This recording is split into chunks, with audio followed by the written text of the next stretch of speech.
Radio SV. Le meilleur du son. Pour cette interview, nous avons appelé Pierre Ricard, un ancien joueur professionnel du foot. Il est ici pour nous parler de son expérience et de ce qu'il a pu vivre en tant que footballeur. Donc merci Pierrick d'avoir accepté notre invitation. C'est un plaisir d'être avec vous. Merci de m'avoir invité déjà. Merci beaucoup. Est-ce que vous pouvez vous présenter ? Je m'appelle Pierre Ricard, je suis un pur Rennais, je suis né à Rennes et j'ai eu la chance dans ma vie, dans ma carrière de faire une longue carrière de football professionnel. D'accord. J'ai eu la chance de jouer 20 ans au plus haut niveau. Donc j'ai eu 2 clubs dans ma carrière. Rennes, j'ai été transféré à Bastia pour 6 ans. J'ai passé 6 ans en Corse et je suis revenu à Rennes en 83 pour finir ma carrière à Rennes. D'accord, ok. Est-ce que vous pouvez nous expliquer comment votre formation à Rennes s'est donc déroulée, comment ça se passait comment vous étiez comment je suis arrivé au football ? Ouais, voilà, c'est ça. Disons que c'est vrai que c'est difficile aujourd'hui d'en parler parce qu'aujourd'hui tout le monde connaît le football actuel. Il y a des centres de formation, il y a des jeunes qui sont recrutés très vite. Moi à mon époque ça n'existait pas, il n'y avait pas de centre de formation. Donc tout naturellement on signait au Stade Rennais si on était un passionné de football. Donc moi déjà tout petit je pensais qu'à ça. Donc j'ai signé à l'âge de 11 ans au Stade Rennais comme amateur. Et j'ai eu la chance que très vite ça a souri pour moi. J'ai été en mime de l'Ouest, cadet de l'Ouest, équipe de France junior. Et j'ai fait mon premier match professionnel à 17 ans et demi contre le Paris FC à l'époque. Donc après, tout naturellement à 20 ans j'ai signé pro. Et après j'ai eu la chance, comme je viens de le dire, de faire 20 ans au plus haut niveau. J'ai fait plus de 500 matchs en première division. Et j'ai eu la chance, quand je suis passé par la Corse, de faire une finale de Coupe d'Europe et de gagner la Coupe de France avec Bastia. Donc, et après j'ai eu une carrière assez longue parce que j'ai arrêté à 37 ans. Et après cette carrière, j'ai eu la chance aussi de rester au Stade Rennais en tant que entraîneur des gardiens et adjoint des différents entraîneurs professionnels. D'accord. 500 matchs, c'est beaucoup pour un goal, non ? Oui, c'est énorme parce que déjà faire 500 matchs au plus haut niveau, il y a toujours le risque de la blessure. Mentalement, en plus c'est un poste difficile, gardien, on n'a pas le droit à l'erreur, donc il y a une grosse pression. Mais bon, c'était ma passion, j'ai toujours fait tout pour rester au plus haut niveau le plus longtemps possible. Mais c'est vrai que à 37 ans aujourd'hui, il n'y a pas beaucoup de joueurs qui arrivent à 37 et j'étais content de ce que j'ai fait, quoi. Vous êtes vous êtes déjà blessé en tant que gardien ? Oui, j'ai eu 2-3 sérieuses blessures. J'ai eu une fracture de la pommette, j'ai eu rupture des ligaments, mais j'ai toujours eu la chance de revenir très vite après ces blessures et ça ne m'a jamais handicapé après pour le reste de ma carrière. D'accord, merci Pierrick. Nous continuerons plus tard avec vous et tout de suite c'est Nino, c'est Miss 2.0. SV Radio et ta journée déborde d'ambiance.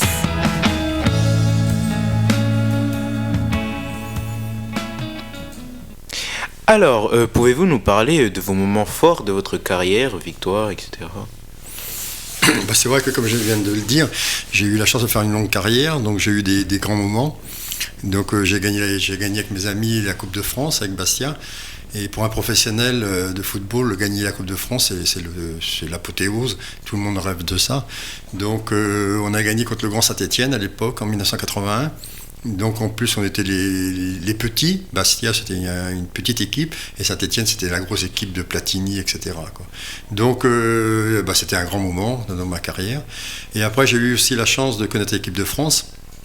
J'ai été 2 fois en équipe de France, j'ai joué avec Platini, Giresse, etc., Bossis. Donc connaître l'équipe de France quand on est professionnel, c'est le rêve de tout footballeur. Donc j'ai eu la chance de connaître ça. Donc voilà. Et après, je suis revenu à Rennes dans des moments plus difficiles pour le club. Le Stade Rennais, c'était la période où on montait, on descendait. Mais c'est vrai que j'ai eu la chance de faire 2 montées extraordinaires avec le Stade Rennais. Une montée au penalty et une montée à la dernière seconde. Donc ça, c'est à peu près l'équivalent que lorsque j'avais gagné la Coupe de France. C'est des grands moments de joie. Donc c'est vrai que j'ai eu la chance de connaître plein de choses. Et sur ces pénaltys, vous en avez arrêté ou pas? Oui, ça m'a même été terrible parce que c'était le match de barrage. Nous, on était les deuxièmes en Ligue 2 qui jouaient contre le 18e de Ligue 1 sur 2 matchs. Donc à Rennes, on a perdu 1-0 et il fallait gagner à Rouen 1-0. On a gagné 1-0, donc prolongation et penalty. Et penalty, on est monté au 10e penalty, énorme. On a eu une première série de 5, j'en avais arrêté 2. Je pensais que ça allait suffire et l'autre gardien en face de Rouen en a arrêté 2 aussi. Donc après c'était la mort subite. J'en avais arrêté un, je dis mais ça y est, c'est gagné. Et derrière l'autre gardien arrête aussi. Et donc, on a été obligé d'aller au 10e, c'était énorme pour une montée en première division et ça reste un très beau souvenir. Quand vous avez été convoqué en équipe de France, vous avez donc été convoqué 2 fois. Une fois titulaire, une fois remplaçant. Oui, c'est ça. Une fois titulaire et donc vous avez fait un match moyen, c'est ça? Oui, c'est jamais facile de rentrer en équipe de France. Et en plus, c'était un match qualificatif pour la Coupe du Monde en Espagne. Donc en général, l'entraîneur nous amenait petit à petit sur des matchs amicaux. Et là, il m'appelle et il me met directement sur un match capital à Bruxelles contre la Belgique. Donc on avait perdu de 2-0. Et j'étais sorti du match mitigé, j'avais sauvé 3-4 buts, mais à côté de ça, j'avais fait 2-3 erreurs de prise de balle, donc j'étais pas très content de moi. Mais bon, l'entraîneur après était venu me voir et il m'avait dit écoute, moi je suis très content de ton match. Et donc le match après, j'avais été remplaçant. Et un peu parce qu'on parlait je crois une question qui va arriver sur les déceptions. Donc la grosse déception de ma carrière, c'est que j'aurais dû faire une Coupe du Monde en Espagne. J'étais toujours dans la liste des 23 et le dernier jour, lorsqu'il a donné sa liste, il m'a enlevé pour Jean-Luc Ettori, un Rennais qui jouait à Monaco, quoi. Bon. Et j'ai raté une Coupe du Monde, bon, ouais, c'est comme ça.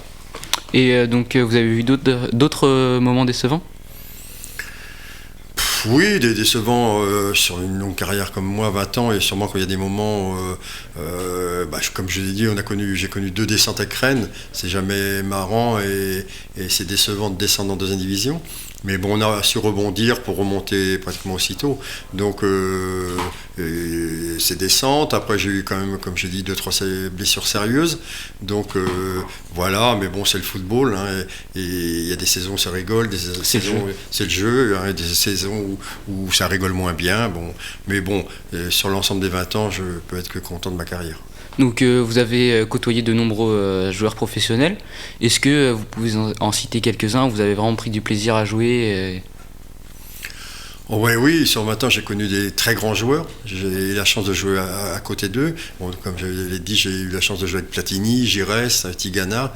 Et à Bastia, j'ai joué avec des grands joueurs. Johnny Rep, qui était un Hollandais qui avait été en finale de Coupe du Monde. Après, j'ai eu la chance à Rennes de jouer à côté d'un grand joueur, Laurent Pokou, qui était un Africain, Côte d'Ivoire, qui était un très très grand attaquant, qui était à l'époque, remonté Rennes. Ouais, à l'époque était sans doute dans les 5 meilleurs joueurs du monde. Donc c'est vrai, de jouer à côté de joueurs comme ça, c'est motivant et j'ai eu la chance de connaître ça. Merci beaucoup Pierrick. Alors voilà, merci. Et maintenant, on va faire une petite pause musicale. On va écouter Dadju Bob Marley. Et je rappelle aussi que vous pouvez nous retrouver sur Instagram, Snapchat, Facebook et maintenant sur TikTok. Voilà, c'est Dadju sur Radio SV. Radio Saint-Vincent. Radio Saint-Vincent. Purement breton. Vos conseils pour un jeune qui voudrait commencer une carrière de foot? Bon, ça, il n'y a pas trop de conseils à donner. Disons que c'est vrai que les jeunes aujourd'hui voient par les médias, la télévision, des grands joueurs, et tout petits voudraient devenir aussi des vedettes et des joueurs de football. Mais par contre, il ne faut pas brûler les étapes, c'est-à-dire que déjà, prendre du plaisir, et le football, c'est prendre du plaisir. Et vivre sa passion au maximum. Et après, si un jeune a des qualités, ça viendra naturellement d'arriver au plus haut niveau.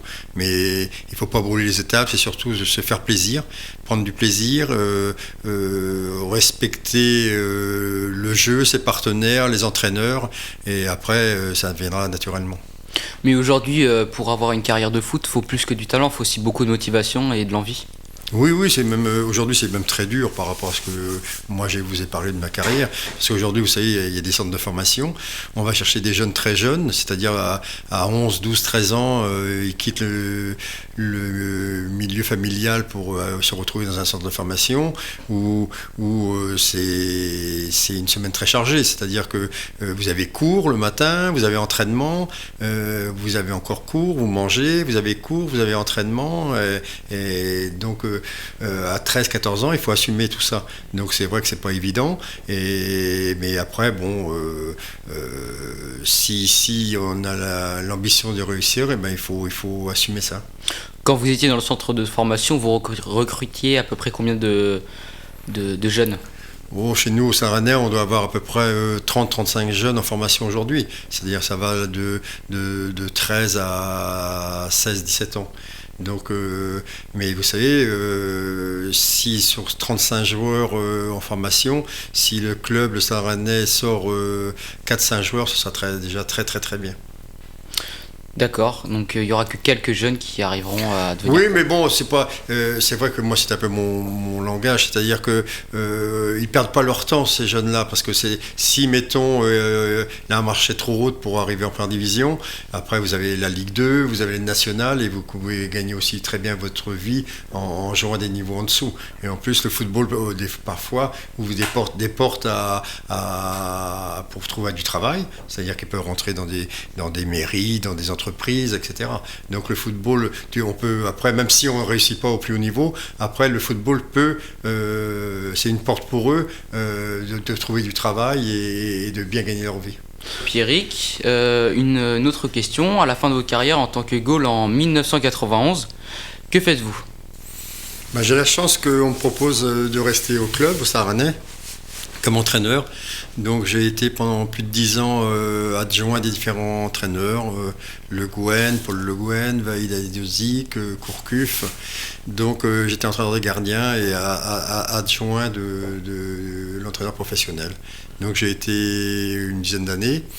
Et après, on m'a proposé de m'occuper du recrutement professionnel du Stade Rennais. Donc pendant 14 ans, j'allais dans le monde entier pour essayer de recruter, pour voir les joueurs qui pouvaient venir nous renforcer. Donc ça a été une reconversion sympa. Et j'ai eu la chance de rester dans mon milieu professionnel. Donc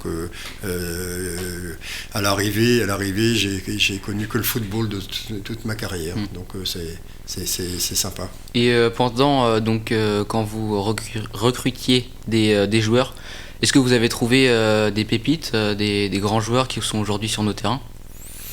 Oui, j'ai eu la chance d'amener quelques joueurs au Saint-Rennais. J'ai amené Kim Kallström, qui était un Suédois, qui a fait une très bonne carrière, après qui a été à Lyon. J'ai ramené plusieurs joueurs. Et c'est vrai que lorsque vous amenez un joueur et qui joue et qui est performant au Saint-Rennais, dans mon équipe, dans mon club, c'était une grosse satisfaction. Alors, pouvez-vous nous dire les différences du foot de votre époque et celui d'aujourd'hui? Ça n'a rien à voir. C'est comme la société actuelle, ça va beaucoup évoluer. C'est-à-dire qu'à mon époque, aujourd'hui, si on doit comparer, vous savez, le football est très médiatique. Et il y a beaucoup de personnes qui tournent autour du football, les agents, etc. Alors qu'à mon époque, on n'avait pas d'agents, on n'avait rien de tout ça. C'était moins médiatique, mais bon... ce que je peux dire moi sur ma carrière et sur ce que j'ai connu, c'est-à-dire que j'étais fier de porter les couleurs du Stade Rennais et j'ai eu la chance de rester qu'à Rennes et un peu Bastia. Alors qu'aujourd'hui le football fait que les joueurs jouent très...